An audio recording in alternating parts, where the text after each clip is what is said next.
বাংলাদেশ দলে জায়গা হারিয়ে এবার যুক্তরাষ্ট্রের হয়ে খেলবেন সাকিব আল হাসান। ভারতীয় কিছু সংবাদ মাধ্যমে উঠে এসেছে এমনটাই। তাদের দাবি, সাকিবের কিছু শুভাকাঙ্ক্ষী তাকে পরামর্শ দিয়েছে 2028 অলিম্পিক্সে মার্কিন যুক্তরাষ্ট্রের হয়ে খেলতে নামার। এরই মধ্যে মার্কিন মুলুকের গ্রিন কার্ডের জন্য আবেদন করেছেন সাকিব।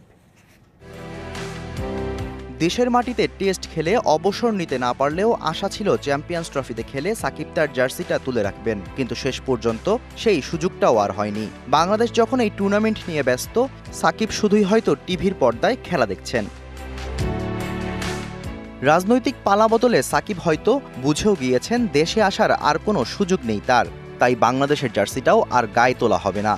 তবে এরই মধ্যে হঠাৎ শোনা যাচ্ছে সাকিব আবারও মাঠে ফিরবেন, তবে সেটি বাংলাদেশের হয়ে না, যুক্তরাষ্ট্রের জার্সিতে। ভারতের কিছু গণমাধ্যমে প্রকাশিত হয়েছে এমন খবর, 2028 অলিম্পিক্সে যুক্তরাষ্ট্রের হয়ে খেলার প্রস্তুতি নিচ্ছেন সাবেক বিশ্বসেরা এই অলরাউন্ডার। তাদের দাবি, সাকিবের কিছু শুভাকাঙ্ক্ষী পরামর্শ দিয়েছেন সবকিছু ভুলে যুক্তরাষ্ট্রের হয়ে খেলার জন্য। 2028 অলিম্পিক্সে যেহেতু যুক্ত হবে ক্রিকেট, স্বাগতিক হিসাবে সেখানে খেলার সুযোগ হবে যুক্তরাষ্ট্রের, তাই সাকিবকে সেখানেই মনোযোগ দেওয়ার কথা জানিয়েছেন অনেকে। তবে শুধু প্রস্তুতি নিলেই হবে না, বোলিং অ্যাকশনটাও শুধরাতে হবে। অবৈধ বোলিং অ্যাকশনের দায়ে বোলার সাকিব এখন আইসিসি থেকে নিষিদ্ধ, তাই ফ্র্যাঞ্চাইজি লিগ সহ কোথাওই তিনি এখন বোলিং করতে পারছেন না।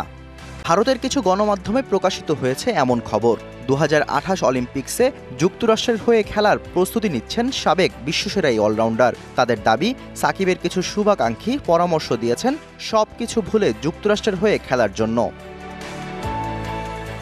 2028 অলিম্পিক্সে যেহেতু যুক্ত হবে ক্রিকেট, স্বাগতিক হিসাবে সেখানে খেলার সুযোগ হবে যুক্তরাষ্ট্রের, তাই সাকিবকে সেখানেই মনোযোগ দেওয়ার কথা জানিয়েছেন অনেকে।